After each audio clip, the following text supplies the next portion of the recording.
Welcome to the deep dive. We're here to cut through the noise, find those key insights for you from loads of sources. If you're looking to get smart, fast, and really stay ahead in, well, this information-packed world, you are definitely in the right place. Today, we're diving into something pretty cutting edge, AI tools, specifically how they're changing, how we process information.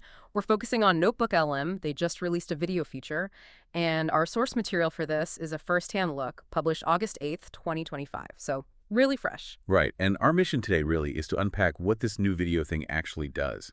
How does it stack up, in this first version? And maybe more importantly, what could it mean for how we synthesize information going forward? How AI might help us deal with all this information overload we're constantly facing. Okay, let's start with some context. The author of our source, they were already using NotebookLM, like daily, but not for video. They're using it to, and this is a quote, generate podcasts from their blog posts. Apparently, it helped them expand on their writing and ideas. It's interesting. And even discover new concepts or gaps in their knowledge. Yeah, that prior use is actually really telling, isn't it? It shows the tool's core value even before video. It wasn't just summarizing, it was acting as an augmentation tool. Like a thinking partner. Imagine you feed it research notes and it doesn't just list them, but maybe it finds a weird connection or points out a flaw. For anyone, trying to wrestle with complex stuff, that ability to deepen understanding, not just speed things up, that's the real power here. Augmentation. That's a great way to put it, not just summarization. So, okay, building on that core strength, NotebookLM then drops this new feature, generating summary videos from multiple sources. Oh. Sounds potentially amazing, right? Turning documents into something visual. But what was the author's actual experience? Did it live up to that initial hype? Well, they jumped right in, made a video from one of their blog posts.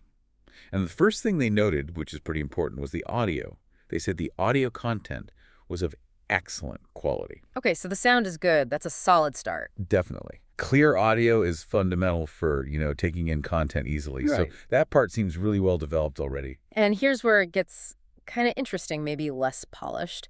The author also noted the overall video quality is rather rudimentary. That's the word they use. Rudimentary. They described it as basically presentation slides together with summary of the topic.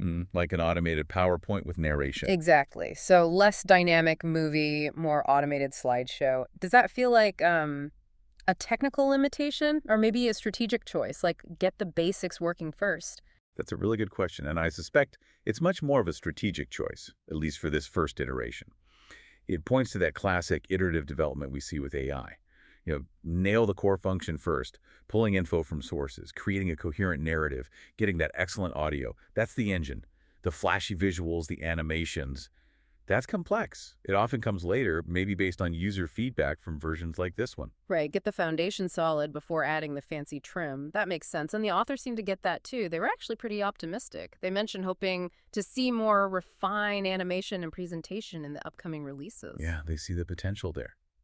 And this really brings up a key point for you, the listener. Think about how much difference refined visuals could make. If future versions have, say, dynamic graphics that actually illustrate data, or smart transitions connecting ideas visually, maybe even custom examples generated on the fly, that could totally change how quickly and deeply you absorb complex information.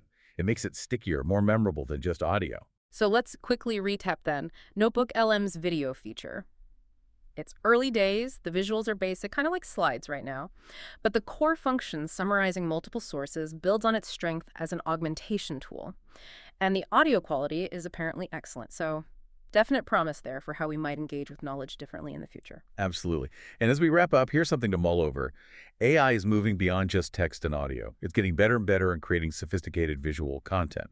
So how might that shift things? Not just how you learn or process information, but how you actually evaluate it. How do you gauge the trustworthiness, the validity of information when it's packaged up so convincingly, visually, by an AI? Something to think about.